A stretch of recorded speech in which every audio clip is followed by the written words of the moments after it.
Well, welcome back to the restoration on this Allis Chalmers WD project. Tonight we're going to be working on the torque tube section, in particular the hand clutch. So if that's something that interests you, stick around because it's coming up. All right, so here is the torque tube up on the bench. We've got our hand clutch right there, and then the input shaft that comes out here at the bell housing, and I can twist that and we can see our hand clutch spin around there. So in this video we're going to be pulling that hand clutch out of the housing. There's some rust, surface rust buildup. I want to get off of this clutch. I also want to inspect the gear on the low side here that drives the PTO. So in order to do that, we'll have this clutch pack out of the way. So step one, before it comes off the tractor, make sure that it is in the engaged position. So use your hand lever and engage the clutch pack so it's squeezed together. And you can see here's the lever laying down on the bottom side here. It would be in the back position or towards the operator. So step one, after it's been removed, is we're going to go around and pull off these bolts. There's 4, and once those are pulled off, then this section here from that point back will just lift out. These are your forks on your shifting mechanism, and there's just a little U-shaped piece that it cradles into, so when we lift it towards us, it'll just come right out. So that's what we're going to be doing. This could also be a good video for you if you're replacing that hand clutch. It will have to be separated from the tractor at this point, and then that will allow you to do the same thing. So anyway, let's flip over to the time lapse and we'll get these bolts out. All right, so we got the 4 nuts that hold the clutch in place. I've got one last one hanging out right here, and so those are studs that stick through, and then the nuts come off, as you've seen. In order to get that last one out, I'm just going to bump the clutch forward, and that's going to give me enough clearance between that gear and where the nut's stuck, and then I should be able to get that loose. Okay, so we've got the clutch pack disconnected here. I'm getting ready to pull it out, and you can see your studs right there, so it should just lift right out here from the top. It's going to be a tight fit. I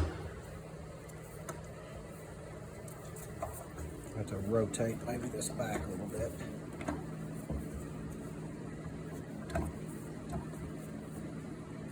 You got to get those ears.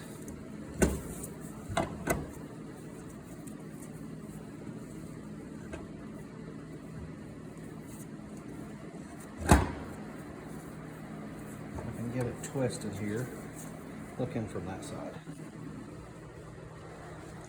Go around the end and look. The other side. Just straight in. All right, this is the problem. I gotta get this twisted. There it is. Can you see it here? Now, once I got that loose, then it can just rotate right out there. So there it is, that's that little clutch pack.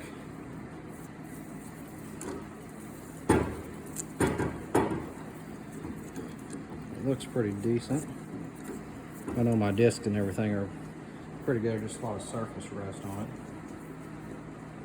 So now we can see down on the inside here, and there's a lot of rust and stuff that we want to get out so we don't filter that into the PTO housing. So I'll clean all of that out, and then there should be a snap ring in here. I think it's right here. If you can see on the end of this gear, there's a snap ring. Once you pull that out, then this whole shaft right here at the end, this whole thing will just pull out this way.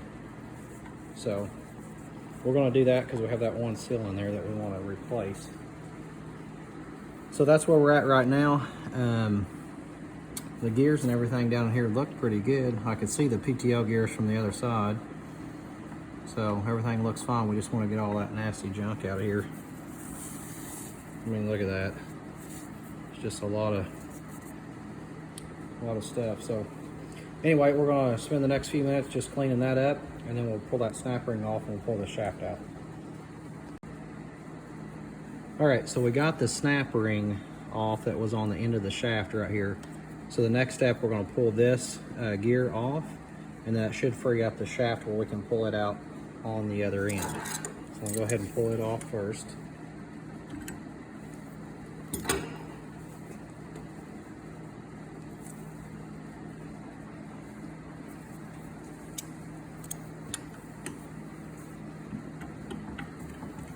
We'll rotate it just to make sure we don't get it in a bind here.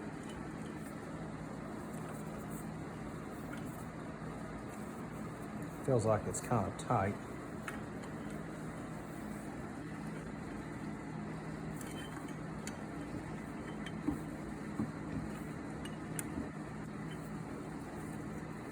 All right, so let me spray some WD-40 on that. You can see those threads right there, how they're brown.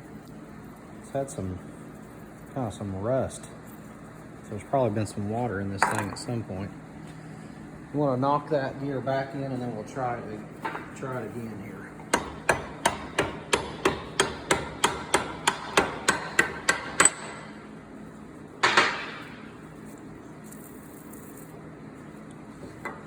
All right, we'll try to work it back out one more time. It should just slide right off of there. It gets right to the edge here, and it kind of gets hung up.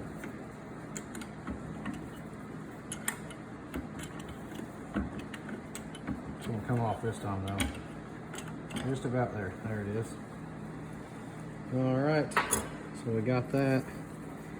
Here's the inside of that thing. There's a little bit of junk in that. I'm going to clean it up anyway before we reassemble. It's probably all it was, just a little bit of rust and stuff that was keeping that from sliding. All right, so we got that out of the way. Wipe this thing off. Okay, now this shaft should pull out. What I'm going to do is go on the other end here and just tap it,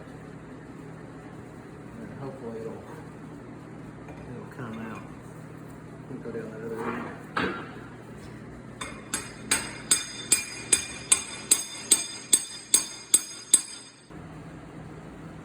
Okay, so what I had to end up doing was just continuing to drive that shaft from the other side. So I've got it driven through. Obviously this bearing's out, and I'm going to slide the whole shaft out now. The other bearing and seal remained in, and they go right here on this surface. I'm going to clean all this up really nicely before we reassemble. And then these are your cam lobes that drive your hydraulic pump. I'm just looking at those for rough places or worn spots in them, and they look pretty good as well. So the shaft overall looks fine. The bearings are good. The seal, the main seal that I'm trying to get to is right up in here, and you can see it. That seal right there separates the oil from the hand clutch and the oil from the hydraulic pump. So I'm going to have to drive that bearing and that seal out from the other side, which will probably be fun, and then I'll put a new seal in there. And just looking at it, looks like there's two lips on that seal, so I don't know if there's two separate seals or if it's just one seal with two sealing edges on it. So anyway, there's the shaft. We finally got it out of there. That's the torque tube. So at this point, we'll just do some cleanup. We're going to order some parts, and then once the parts get in, we'll go back with the reassembly. So thanks for watching. Hit like and subscribe, and leave a comment below, and don't forget to share this video and turn on your notification bells. Have a good day.